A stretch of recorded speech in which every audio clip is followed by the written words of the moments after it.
My dear drama lovers, welcome back to M drama glimpse. இந்த week நம்ம பாத்துக்கிட்டு இருக்கிற அந்த பிரதர்ஸ் லவ் டிராமாவோட பார்ட் 3 தான் இந்த வீடியோ நம்ம பார்க்க போறோம். கடைசியா நம்ம ஹீரோ அந்த டக்கனே கிட்ட, ஆமாண்டா நான் செட்டோக்காவை லவ் பண்றேன், இனி அவளை நான் யாருக்காகவும் விட்டு கொடுக்க போறது கிடையாது அப்படிங்கிற மாதிரி சொல்லியிருப்பானா. அதுக்கடுத்து அப்படியே அன்னைக்கு நைட்டு தான் காட்டுவாங்க. நம்ம ஹீரோ டின்னர் எல்லாம் ரெடி பண்ணிட்டு நம்ம ஹீரோயினை கூப்பிடுவான். ஆனா அவகிட்ட இருந்து ஒரு பதில் வராது. சரின்னு சொல்லிட்டு ரூமுக்கு போய் பார்த்தா அங்க அவன் நல்லா படுத்து தூங்கிக்கிட்டு இருப்பா. சரி இவ தூங்குறா, இந்த ரூமை விட்டு வெளியே போலான்னு பாக்குறப்ப நம்ம ஹீரோயின் அப்படியே தூக்கத்துல டக்கனே ஷியாக்கி அப்படின்ட்டு அந்த மித்த 2 பசங்க பேர் சொல்லி புலம்புவா. இதனால நம்ம ஹீரோக்கு செம காண்டாயிரும். இதனால அப்படியே நம்ம ஹீரோயின் பக்கத்துல வந்து சீக்கிரம் நீ என்ன லவ் பண்ணு அப்படிங்கிற மாதிரி சொல்லிட்டு கிஸ் பண்ற மாதிரி வந்துருவான். ஆனா தூக்கத்துல இருக்கிற ஒரு பொண்ணு கிட்ட இப்படிலாம் நடந்துக்க கூடாதுன்னு சொல்லிட்டு கிஸ் பண்ணாம ஜஸ்ட் தடவி மட்டும் கொடுத்துட்டு போயிருவான். ஆனா அதுக்கடுத்து கொஞ்ச நேரம் கழிச்சு நம்ம ஹீரோயின் எந்திரிப்பா. அவளுக்கு இப்ப நடந்த விஷயங்கள்லாம் கனவு மாதிரி தெரிஞ்சிருக்கும் போல. அவ அப்படியே யாரோ என்ன இப்ப கனவுல கிஸ் பண்ண வந்தாங்களே, பட் இருந்தாலும் அந்த கனவு நல்லா இருந்துச்சு அப்படிங்கிற மாதிரி அவ ஒரு பக்கம் என்ன நடக்குதுன்னே தெரியாம ட்ரீமிங் வேர்ல்டுல இருப்பா. அதுக்கடுத்து அப்படியே அடுத்த நாள் ஸ்கூல்ல தான் காட்டுவாங்க. அப்ப நம்ம ஹீரோனுக்கு கிளாஸ் எடுக்கிறது நடுல ஒரு காமெடியான ஒரு ஸ்டாஃப் ஒருத்தரான காமிச்சாங்கல்ல, அவன் தான். அவனுக்கு நம்ம ஹீரோயின் மேல ஏதோ ஒரு இன்ட்ரெஸ்ட் இருக்கும் போல. அதனால அவன் இப்ப அப்படியே ஒரு கவிதை ஒண்ணு சொல்லி, இந்த கவிதைக்கான அர்த்தங்கள் என்னன்னு உனக்கு தெரியுமா, தெரிஞ்சா சொல்லு பாப்போம் அப்படிங்கிற மாதிரி கேள்வி கேட்பான். அது ஆக்சுவலி ஒரு லவ் கவிதை போல. அதனால நம்ம ஹீரோன் அப்படியே அந்த கவிதையை எக்ஸ்பிளைன் பண்ணுவா. அதுல கடைசியில நான் உன்னை காதலிக்கிறேன் அப்படிங்கிற மாதிரிதான் அந்த கவிதை முடியும். இதை நம்ம ஹீரோயின் சொன்ன உடனே அந்த ஸ்டாஃப் இது ஒரு சப்ஜெக்ட்ங்கிறதே மறந்துட்டு ஏதோ நம்ம ஹீரோயின் உண்மையிலேயே அவனுக்கு ப்ரப்போஸ் பண்ண மாதிரி அவ்வளவு சந்தோஷப்பட்டுக்கிட்டு இருப்பான். அதுக்கடுத்து அப்படியே அன்னைக்கு ஈவினிங் வீட்டுல தான் காட்டுவாங்க. நம்ம ஹீரோவும் ஹீரோயினும் நைட்டு டின்னருக்கு ரெடி பண்ணிக்கிட்டு இருப்பாங்களா. அப்ப நம்ம ஹீரோ அப்படியே சரி அடுத்த நாள் நம்ம ஊர்ல திருவிழா வருது, நீயும் நானும் ஒன்னா அங்க போலாம் அப்படின்பா. நம்ம ஹீரோயின் ஓகே அப்படிங்கிற மாதிரி சொல்லிடுவா. ஆனா அதுக்கடுத்து அவ போனுக்கு வரிசையா 2 மெசேஜ் வரும். என்னன்னு சொல்லி பார்த்தா அந்த டக்கனேவா இருக்கட்டும் அந்த ஷியாக்கியா இருக்கட்டும், அவங்க 2 பேருமே அதே திருவிழாவுக்கு நம்ம ஹீரோயினை கூப்பிடுவாங்க. நம்ம ஹீரோயின் இதனால ஒரு மாதிரி குழப்பமாயிருவா. இப்ப யாரு கூட அந்த திருவிழாக்கு நான் போறது அப்படிங்கிற மாதிரி. அதுக்கடுத்து அப்படியே அடுத்த நாள் அந்த திருவிழால தான் காட்டுவாங்க. நம்ம ஹீரோயின் ஹீரோ கூட தான் வந்துகிட்டு இருப்பா. சரி அப்ப கடைசியா இவனை தான் சூஸ் பண்ணிருக்காளா அப்படின்னு சொல்லி பார்த்தா அந்த இடத்துல ஏற்கனவே அந்த டக்கனேவும் அந்த ஷியாக்கியும் வெயிட் பண்ணிக்கிட்டு இருப்பாங்க. என்னன்னு பார்த்தா யாரோட மனசையும் கஷ்டப்படுத்திட கூடாதுன்னு சொல்லி நம்ம ஹீரோயின் 3 பேர் கூட இந்த இடத்துக்கு வரலான்னு முடிவு பண்ணிருப்பா. இப்ப எல்லாருமே ட்ரெடிஷனல் ட்ரெஸ்ல தான் வந்திருப்பாங்க. இதுல நம்ம ஹீரோயின் செம அழகா இருப்பா. ஆனா நம்ம ஹீரோ அதை பத்தி எதுவுமே சொல்லிருக்க மாட்டான். ஆனா அந்த டக்கனேவும் ஷியாக்கியும் அப்படியே நம்ம ஹீரோயினை வர்ணிக்க ஆரம்பிச்சிருவாங்க. இதனாலேயே இவங்க 2 பேரும் நம்ம ஹீரோயினோட மனசுல எக்ஸ்ட்ராவா இடம் பிடிச்சிருவாங்க. ஆனா என்னதான் நம்ம ஹீரோயின் 3 பேர் கூட ஒன்னா டைம் ஸ்பெண்ட் பண்ணலாம்னு நினைச்சாலும் அந்த பசங்க இப்ப அதுக்கு ஒத்துக்க மாட்டாங்க. நாங்க இங்க வந்ததே தனியா அவங்க கூட டைம் ஸ்பெண்ட் பண்ணுங்கிறதுக்காக தான். அப்படி இருக்கிறப்ப எப்படி குரூப்பா போட நல்லா இருக்கும். அதனால பேசாம 3 பேர் கூடயும் 3 தடவை இதே ஏரியாவை தனித்தனியா சுத்திரு அப்படிங்கிற மாதிரி அந்த ஷியாக்கி ஒரு ஐடியா கொடுப்பான். அதனால இப்ப ராக் பேப்பர் சிசர் விளையாண்டு ஃபர்ஸ்ட் அந்த ஷியாக்கி நம்ம ஹீரோனை கூட்டு போயிருவான். அதுக்கு அடுத்து நம்ம ஹீரோ அப்புறம் டக்கனே இப்படி போறதா பிளான் போட்டிருப்பாங்க. ஆனா இதெல்லாம் பாக்குறப்ப டே அவ பொண்ணா இல்ல போண்டாட்டியாடா இப்படி ஷேர் பண்ணிக்கிறீங்களேடா அப்படிங்கிற மாதிரிதான் இருக்கும். இதுல இப்ப ஃபர்ஸ்ட் நம்ம ஹீரோயின் அந்த ஷியாக்கி கூட தானே வந்திருப்பா. அவன் நல்ல ஃபன்னா தான் நம்ம ஹீரோயின் கூட என்ஜாய் பண்ணிக்கிட்டு இருப்பான். ஃபிஷ் பிடிக்கிறது, அங்க இருக்கிற கேம்ஸ் எல்லாம் விளையாடுறது, அது மட்டும் இல்லாம நடுவுல அப்படியே நம்ம ஹீரோயின் கிட்ட ஃபிளர்ட் பண்றது, இந்த மாதிரி நல்லா தான் போய்கிட்டு இருக்கும். ஆனா அப்ப அப்படியே அந்த ஷியாக்கி நம்ம ஹீரோயின் கிட்ட தேங்க்ஸ் சொல்லுவான். என்னோட கேரக்டர் எப்படிப்பட்ட கேரக்டர்னு தெரிஞ்சும் எனக்கு நீ செகண்டா ஒரு சான்ஸ் கொடுத்துருக்க. ஒன்ன மாதிரிலாம் கண்டிப்பா எந்த பொண்ணும் எனக்கு இப்படிப்பட்ட ஒரு சான்ஸ் கொடுக்கவே மாட்டா. இதுக்காக வந்துட்டு நான் உன்னை நல்லா பாத்துக்குவேன் அப்படிங்கிற மாதிரி வசனமா டயலாக் பேசுவான். இதனால நம்ம ஹீரோயினும் ஓகே இவன் முந்தி இருந்ததை விட இப்ப கொஞ்சம் நல்லாவே மாறிட்டான் அப்படிங்கிற மாதிரி யோசிக்க ஆரம்பிப்பா. இப்ப இவனோட ஃபுல்லா அந்த ஏரியால சுத்திட்டு அதுக்கடுத்து நம்ம ஹீரோ கூட அப்படி ஒவ்வொரு இடத்துக்கா வந்து சுத்தி பாத்துக்கிட்டு இருப்பா. அப்ப இவங்க 2 பேரும் சின்ன வயசுல நடந்த ஒரு விஷயத்த பத்தி தான் பேசுவாங்க. என்னன்னா இதே மாதிரி சின்ன வயசுல இந்த திருவிழாக்கு வந்திருப்பாங்க. அப்ப நம்ம ஹீரோயின் தொலைஞ்சு போயிருவா போல. ஆனா தொலைஞ்சு போனவ அம்மா அப்பான்னு சொல்லி அழுதுருக்க மாட்டா. ஏ ஹருக்கோ நீ எங்க இருக்க, எனக்கு பயமா இருக்கு அப்படிங்கிற மாதிரி சொல்லி அழுதுருப்பா. கரெக்டா அன்னாரன் பார்த்து ஹருக்கோவும் இவளை தேடி வந்திருப்பான். சோ இந்த மாதிரி சின்ன வயசுல இவ தொலைஞ்சு போய் கிடைச்ச விஷயத்த பத்தி அவங்க பேசிக்கிட்டே வருவாங்களா. அப்ப நம்ம ஹீரோயின் அப்படியே ஹீரோவை பார்த்து எனக்கு அந்த இன்சிடென்ட்ல இருந்து இப்ப வரைக்கும் எப்பயுமே என்னோட வாழ்க்கையில நீ தான் நம்பர் 1. என் வாழ்க்கையில எத்தனை பசங்க வேணாலும் வரட்டும், எனக்கு அதை பத்தி கவலையே இல்ல. ஆனா கடைசி வரைக்கும் என்னோட மனசுல நீதான் எப்பயும் ஃபர்ஸ்ட் இருப்ப அப்படிங்கிற மாதிரிலாம் சொல்லுவா. இதெல்லாம் கேட்க நம்ம ஹீரோக்கு ரொம்ப சந்தோஷமா இருக்கும். அதுக்கடுத்து இப்ப நம்ம ஹீரோயின் நம்ம ஹீரோ கூட ஃபுல்லா என்ஜாய் பண்ணிருவாளா. அதுக்கடுத்து இவனை விட்டு கிளம்பி போலான்னு பாக்குறப்ப நம்ம ஹீரோ என்ன நினைச்சான்னு தெரியல. இப்ப டக்குன்ட்டு நம்ம ஹீரோனோட கைய பிடிச்சு அப்படியே அவளை ஸ்டாப் பண்ணி ஏதோ சொல்ல வர மாதிரி தெரியும். நம்ம ஹீரோயின் ஒரு மாதிரி குழப்பத்தோட இவன் ஏன் நம்மள இப்படியே பாக்குறான், எதுவும் சொல்ல போறானா அப்படின்னு நினைச்சுக்கிட்டு இருக்கப்ப இப்ப கரெக்டா அந்த இடத்துக்கு டக்குனே வந்து உன்னோட டைம் முடிஞ்சு போச்சு, இனி நான் அவளை எல்லா இடத்துக்கும் கூட்டு போய்க்கிறேன் அப்படின்ட்டு அவன் நடுவுல வந்து வந்து கெடுத்து விட்டுருவான். பாவம் இதனால நம்ம ஹீரோவோட மூஞ்சே ஒரு மாதிரி மாறிடும். அதுக்கடுத்து இப்ப அந்த டக்கனேவும் நம்ம ஹீரோயினும் அந்த ஏரியா ஃபுல்லா சுத்திட்டு கடைசியில அப்படியே கோயில்ல போய் சாமி கும்பிடுவாங்களா.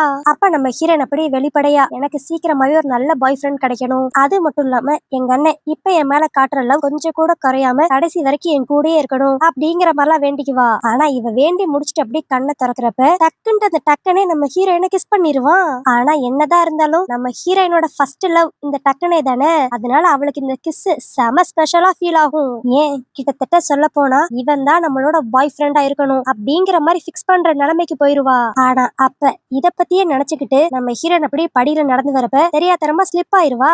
பட் நல்ல வேலையா கரெக்டா அந்த இடத்துக்கு நம்ம ஹீரோ வந்து அவளை அப்படியே பிடிச்சிருவான். ஆனா இதனால நம்ம ஹீரோ இப்ப அப்படியே தரையில விழுந்து அவனுக்கு தான் கொஞ்சம் அடிபட்டுரும். அதுக்கடுத்து அப்படியே ஹாஸ்பிட்டல் போய் லைட்டா ஒரு ட்ரீட்மெண்ட் எடுத்துட்டு 2 பேரும் வீட்டுக்கு போலான்னு பிளான் போடுவாங்களா. ஆனா போறப்பெல்லாம் நம்ம ஹீரோயின் அப்படியே சாரிடா நான் ஒழுங்கா கவனிச்சு நடக்கல, என்னாலதான் உனக்கு இப்படிலாம் ஆயிருச்சு அப்படிங்கிற மாதிரி ஃபீல் பண்ணுவா. ஆனா அதுக்கு நம்ம ஹீரோ இங்க பாரு எனக்கு என்னன்னாலும் பிரச்சனை கிடையாது, ஆனா என்ன பொறுத்த வரைக்கும் நீ எப்பயுமே எந்த விஷயத்திலும் கஷ்டப்பட கூடாது அவ்வளவுதான் அப்படின்பா. இதை கேட்க நம்ம ஹீரோனுக்கு இன்னும் இவன் மேல ஒரு பாசத்தை உண்டாக்கிரும். ஆனா அப்ப கரெக்டா அந்த இடத்துக்கு நம்ம ஹீரோக்கு என்னாச்சோ ஏதாச்சோன்னு சொல்லி பாக்குறதுக்காக அந்த சியாக்கி வருவானா. ஆனா இவனை பார்த்தோன்னையும் நம்ம ஹீரோனோட ஃபேஸ் ஒரு மாதிரி சோகமா மாறிடும். அதுக்கடுத்து நம்ம ஹீரோயின் என்ன நினைச்சான்னு தெரியல, இப்ப அப்படியே அந்த சியாக்கிய தனியா கூட்டு போய் இன்னைக்கு உன் கூட டைம் ஸ்பெண்ட் பண்ணது உண்மையிலே செம்ம ஃபன்னா இருந்துச்சு, பட் இருந்தாலும் அப்படின்ட்டு ஆரம்பிப்பா. ஆனா அடுத்து இவன் என்ன சொல்ல போறான்ட்டு அந்த ஷியாக்கி அப்படியே கண்டுபிடிச்சிருவான். எனக்கு புரியுது, நான் என்னதான் உன் கூட பழகுனாலும் நீ என்ன சூஸ் பண்ண போறது கிடையாது, பரவாயில்ல இருக்கட்டும், உன் கூட கொஞ்ச நாள் பழகுனதே எனக்கு சந்தோஷம்தான் அப்படிங்கிற மாதிரி சொல்லிட்டு அவன் அங்கிருந்து கிளம்பிடுவான். இப்படி ஷியாக்கியவை கஷ்டப்படுத்திட்டோமே அப்படிங்கிற மாதிரி நம்ம ஹீரோயின் வீட்டுக்கு வந்து நம்ம ஹீரோ கிட்ட புலம்பிக்கிட்டு இருப்பாளா. ஆனா இவ இப்படி புலம்புறதுலே நம்ம ஹீரோ கண்டுபிடிச்சிருவான். ஓகே அப்பனா இவ டக்கனேவ தான் தன்னோட பாய் ஃப்ரெண்டா சூஸ் பண்ணிருக்கா போல அப்படின்ட்டு. இதனால நம்ம ஹீரோ ஒரு மாதிரி மனசுடைஞ்சு போய் அப்படியே கடுப்பாவான். அதனால ஒரு கோவத்துல அவனோட லவ்வ சொல்ற அளவுக்கு வந்துருவான். பட் இருந்தாலும் அவனுக்கு ரொம்ப தயக்கமா இருக்கும். இந்த விஷயத்தை அவாய்ட் பண்ணுங்கிறதுக்காக எனக்கு ரொம்ப டயர்டா இருக்கு நான் குளிக்க போறேன் அப்படின்ட்டு அங்க இருந்து கிளம்பலான்ட்டு பாப்பான். ஆனா நம்ம ஹீரோயினா உன் கையில அடிபட்டு இருக்கு, அது கொஞ்சம் கூட ஈரமாக கூடாதுன்னு சொல்லி சொன்னாங்க, அதனால நான் உனக்கு ஹெல்ப் பண்றேன் அப்படின்ட்டு இப்ப நம்ம ஹீரோவை குளிக்க வைக்கிறதுக்கு இவளும் கூட வந்துருவா. நம்ம ஹீரோ அதெல்லாம் ஒண்ணும் வேண்டாம் நானே பாத்துக்கிறேன் அப்படின்னு தான் சொல்லுவான். ஆனா அவ கேக்குற மாதிரியே இருக்க மாட்டா. இப்ப அப்படியே நம்ம ஹீரோக்கு ஷாம்பு எல்லாம் போட்டு ஃபுல்லா குளிக்க வச்சிருவா. ஆனா அப்போ தெரியாதனமா நம்ம ஹீரோயின் சோப்புல கால் வச்சு அந்த பாத் டப்குள்ளே வலிக்கி விழுந்துருவா. இதனால அவ ஃபுல்லா நனைஞ்சிருவாளா. சரி நான் போய் ஃபர்ஸ்ட் வேமா என்னோட ட்ரெஸ்ஸை மாத்திடுறேன் அப்படின்ட்டு நம்ம ஹீரோயின் 2 ஸ்டெப் தான் எடுத்து வச்சிருப்பா. ஆனா அப்ப நம்ம ஹீரோ டக்குன்னு அவன் மேல ஒரு டவலை போட்டு பின்னாடி இருந்து ஹக் பண்ணிடுவான். நம்ம ஹீரோனுக்கு ஒரு செகண்ட் அப்படியே ஷாக் ஆயிரும், என்னடா பண்ற அப்படிங்கிற மாதிரி. இப்ப அப்படியே நம்ம ஹீரோயினை பார்த்து தயவு செஞ்சு என்னை விட்டுட்டு நீ போயிடாத, அதுவும் மெயினா நீ டக்குன்னு சூஸ் பண்ணிடாத அப்படிங்கிற மாதிரி சொல்லுவான். ஆனா இவன் இப்படி திடீர்னு சொன்னோனையும் நம்ம ஹீரோனுக்கு எப்படி இருக்கும், அவ அப்படியே டக்குன்ட்டு அங்க இருந்து ரூமுக்கு ஓடிடுவா. சரி இப்படி நடந்தனால நம்ம ஹீரோயின் கோவமா இருப்பாளான்னு சொல்லி பார்த்தா அவளோட ஹார்ட் பீட் ரொம்ப ஸ்பீடா இன்க்ரீஸ் ஆகும். நான் இப்பதான் என்னோட மனசுக்குள்ள இருக்கிறது டக்கனே அப்படிங்கிற மாதிரி புரிஞ்சுக்கிட்டேன். ஆனா அப்படி இருக்கிறப்ப எதுக்கு ஹருகோ வந்து என்ன திடீர்னு கட்டி பிடிச்சோன்னையும் அவன் மட்டும் என்னோட அண்ணனா இல்லாம இருந்தா நல்லா இருக்கும்னு நான் நினைக்கிறேன்னு எனக்கு புரியல அப்படிங்கிற மாதிரி இவ யோசிக்க ஆரம்பிப்பா. பட் இருந்தாலும் இப்போதைக்கு ஹருகோ வந்து இவளை பொறுத்த வரைக்கும் இவளோட அண்ணா தானே, அதனால இந்த மாதிரி தேவையில்லாம யோசிக்க கூடாது அப்படிங்கிற மாதிரி அவன் மைண்ட கிளியர் பண்ணிடுவா. அதுக்கடுத்து அப்படியே இதே குழப்பத்தோடய நம்ம ஹீரோயின் ஸ்கூலுக்கு போனா அந்த இடத்துல நம்ம ஹீரோயினை வெளியே கூட்டு போறதுக்காக அந்த டக்கனை வந்திருப்பான். பட் அப்ப நம்ம ஹீரோயின் அந்த டக்கனை கூட வெளியே போறதுக்கு லைட்டா தயங்குவாளா. இத புரிஞ்சுக்கிட்டு அந்த டக்கனை அப்படியே உன்கிட்ட நான் ஒரு விஷயத்த சொல்லி ஆகணும், உனக்கு மட்டும் நான் ஃபர்ஸ்ட் லவ் கிடையாது, என்ன பொறுத்த வரைக்கும் நீ தான் எனக்குமே ஃபர்ஸ்ட் லவ். நான் சின்ன வயசுல உன்னை ரிஜெக்ட் பண்ணதுக்கு காரணம் வந்து உன்னை பிடிக்காமலாம் கிடையாது, அப்ப நம்ம சின்ன பசங்க அதனாலதான் நான் வேணான்னு சொன்னேன் அப்படிங்கிற மாதிரி வந்து சொல்லுவான். இவன் இப்படி எல்லாம் சொன்னோனையும் நம்ம ஹீரோன் என்ன நினைச்சான்னு தெரியல. இப்ப உடனே சரி வா வெளியே போலாம் அப்படின்ட்டு அவனோட கார்ல ஏறதுக்காக போவா. அப்ப கரெக்டா அந்த இடத்துக்கு நம்ம ஹீரோவும் வந்துருவான். சரி ஏதான்ட்டு பிரச்சனை பண்ணுவான் அப்படின்னு சொல்லி நினைச்சா அவன் அப்படியே செட்டோக்கேவ பார்த்து கூட்டு போ, அவளை அழுக மட்டும் வச்சிராத அப்படிங்கிற மாதிரி சொல்லி அனுப்பிச்சு விட்டுருவான். இவன் இப்படி எல்லாம் நடந்துகிட்டோனையும் நம்ம ஹீரோனுக்கு ஒரு மாதிரி ஷாக்கா இருக்கும், என்னடா இது இவன் எதுவுமே சொல்லல அப்படின்ட்டு.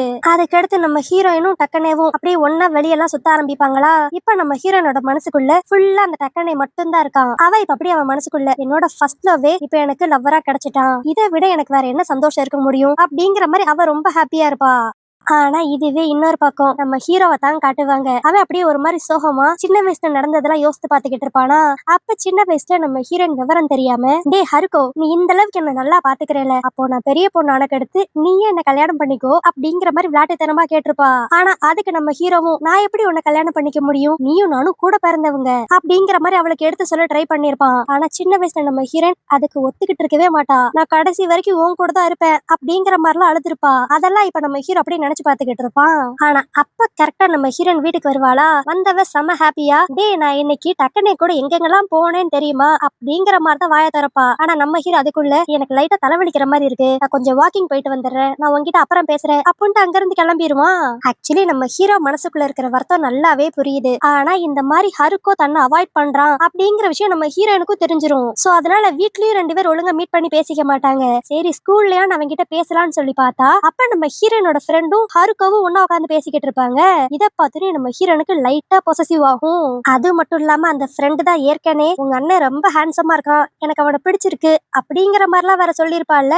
சோ இப்ப இது எல்லாத்தையும் போட்டு நம்ம ஹீரோன் அப்படியே மண்டைக்குள்ள குழப்பிக்கிட்டு இருப்பா. ஆனா இப்படி இருக்கிற ஒரு சமயத்துல நம்ம ஹீரோயினும் அந்த டக்குனேவும் ஒரு நாள் அப்படியே வெளியே டேட்டிங் எல்லாம் போயிட்டு நைட் டைம் ஒன்னா கார்ல டிராவல் பண்ணிக்கிட்டு இருக்கப்ப அவங்களுக்குள்ள சில ரொமான்ஸ் எல்லாம் நடந்து அப்படியே அந்த டக்குனே நம்ம ஹீரோயினை கிஸ் எல்லாம் பண்ணுவான். அது வரைக்கும் நம்ம ஹீரோனுக்கு ஓகேவா இருக்கும். அவன் அப்படியே அந்த கிஸ் அடுத்த லெவலுக்கு கொண்டு போய் ரொம்ப ரொமான்டிக்கா போவானா.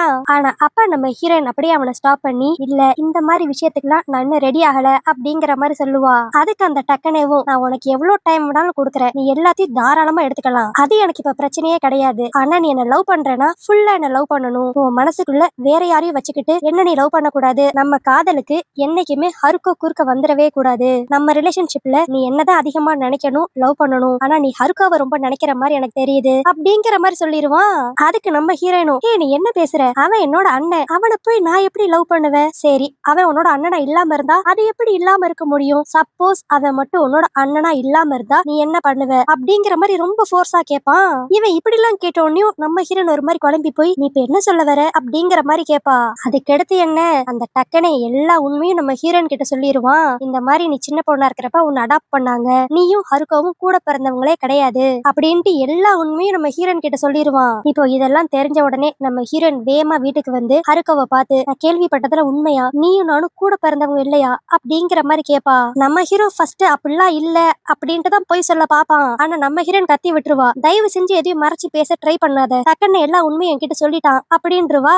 அதனால நம்ம ஹீரோக்கும் இப்ப வேற வழியே இல்லாம அவனும், ஆமா அதெல்லாம் உண்மைதான், பட் உனக்கும் எங்களுக்கும் எந்த ஒரு ரத்த சம்பந்தமும் இல்லங்கறனால நாங்க என்னைக்குமே உன்னை ஒதுக்கி வச்சிடவே மாட்டோம், இந்த வீட்டை பொறுத்த வரைக்கும் நீ எப்பயுமே எங்களோட செல்ல பிள்ளை தான், நாங்க எல்லாரும் உன் கூட கடைசி வரைக்கும் இருப்போம், இதுல எந்த ஒரு சேஞ்சஸுமே இருக்காது அப்படிங்கிற மாதிரி நம்ம ஹீரோ சொல்லுவான். இத ஃபர்ஸ்ட் கேக்குறப்ப நம்ம ஹீரோனுக்கு ரொம்ப சந்தோஷமா இருக்கும். அப்பாடா ஹருக்கோ கடைசி வரைக்கும் என் மேல பாசமா தான் இருப்பான் அப்படின்ட்டு. ஆனா அதுக்கடுத்து அதை நல்லா யோசித்து பாப்பா. அதுக்கடுத்து அவ என்ன நினைச்சான்னு தெரியல. அப்பனா கடைசி வரைக்கும் ஹருக்கோவும் நானும் அண்ணன் தங்கச்சி மாதிரி தானே இருக்கணும் அப்படிங்கிற மாதிரி யோசித்து லைட்டா ஃபீல் வேற பண்ணுவா.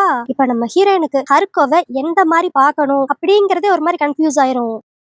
சோ இதே குழப்பத்தோடயே அடுத்த நாள் ஸ்கூலுக்கு போவாளா. அங்கதான் ஒரு காமெடியான ஸ்டாஃப் நம்ம ஹீரோயின் பின்னாடி சுத்திக்கிட்டு இருப்பானே, அவன் இப்ப ரிசைன் பண்ணி இங்க இருந்து வெளியே போறான் போல. அதனால போறதுக்கு முன்னாடி இப்ப அப்படி நம்ம ஹீரோயினை மீட் பண்ணி, இனிமேல் நான் டீச்சர் கிடையாது, அதனால நீயும் நானும் லவ் பண்ணாலும் அதுல எந்த தப்பும் கிடையாது, சோ நம்ம ரிலேஷன்ஷிப்பை யாராலையும் தப்பா சொல்லவே முடியாது அப்படிங்கிற மாதிரி நம்ம ஹீரோயின் கிட்ட வந்து சொல்லுவான். ஆனா இவன் என்னதான் அப்படியே வலிய வலிய ப்ரப்போஸ் பண்ணாலும் நம்ம ஹீரோனோட மைண்டுக்கு இப்ப ரீச் ஆனதெல்லாம் நம்ம ரிலேஷன்ஷிப்பை யாராலையும் தப்புன்னு சொல்ல முடியாது அப்படிங்கிற வார்த்தை மட்டும் தான். சோ அதனால இப்ப நம்ம ஹீரோயின் நல்லா யோசித்து பாப்பா. இவளும் ஹருக்காவும் கூட பிறந்தவங்க கிடையாது, ஜஸ்ட் சின்ன வயசுல இருந்து ஒரே வீட்டுல தான் வாழ்ந்திருக்காங்க, அவ்வளவுதான். அப்படி பார்த்தா இவ ஹருக்காவை லவ் பண்ணாலும் அது பெரிய தப்பே கிடையாது அப்படிங்கிற மாதிரி இவ முடிவு பண்ணிட்டு இப்ப வேமா நம்ம ஹீரோவை தான் பாக்குறதுக்காக போவா. ஆனா அந்த இடத்துல பார்த்தா ஹருக்காவும் டக்குனேவும் நின்னு பேசிக்கிட்டு இருப்பாங்க. அந்த இடத்துல இப்ப நம்ம ஹீரோ திட்டிக்கிட்டு இருப்பான், நீ எதுக்குடா சட்டோகே கிட்ட எல்லா உண்மையும் சொன்ன, அவ ஒன்னதான் விரும்புறா அப்படின்னு தெரிஞ்சக்கடுத்து தான் நான் பேசாம ஒரு அண்ணனாவே இருந்து ஒதுங்கிடலான்ட்டு உங்க டேட்டிங் அப்ப நான் எதுவுமே பிரச்சனை பண்ணவே இல்ல,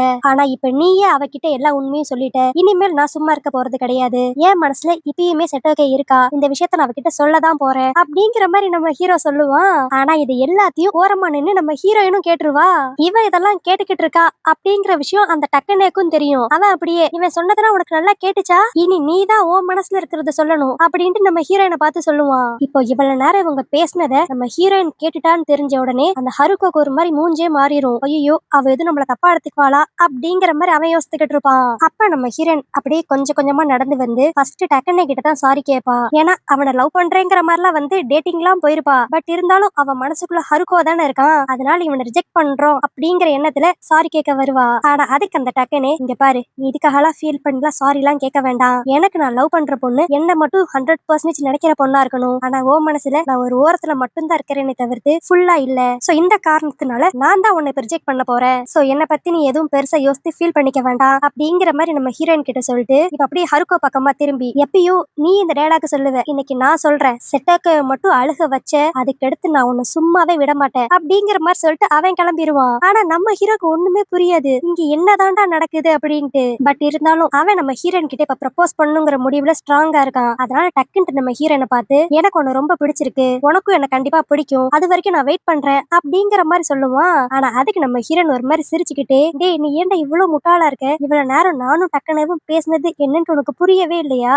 எனக்கு எல்லாரை விட உன்னதான்டா ரொம்ப பிடிச்சிருக்கு. அது நீ நினைக்கிற மாதிரி எனக்கு உன்னை அண்ணனா பிடிக்கல, நீ என்னோட பாய் ஃப்ரெண்டா இருக்கணும்னு நான் ஆசைப்படுறேன். எப்ப நீயும் நானும் கூட பிறந்தவங்க இல்லன்னு சொல்லி எனக்கு தெரிஞ்சிச்சோ அப்ப இருந்து எனக்கு அவ்வளவு சந்தோஷம். ஏன்னா நான் சின்ன வயசுல இருந்து எனக்கே தெரியாம உன்னை அந்த அளவுக்கு லவ் பண்ணிருக்கேன் அப்படிங்கிற மாதிரி நம்ம ஹீரோயின் ஃபுல்லா இப்ப அவளோட லவ் எக்ஸ்பிரஸ் பண்ணுவா.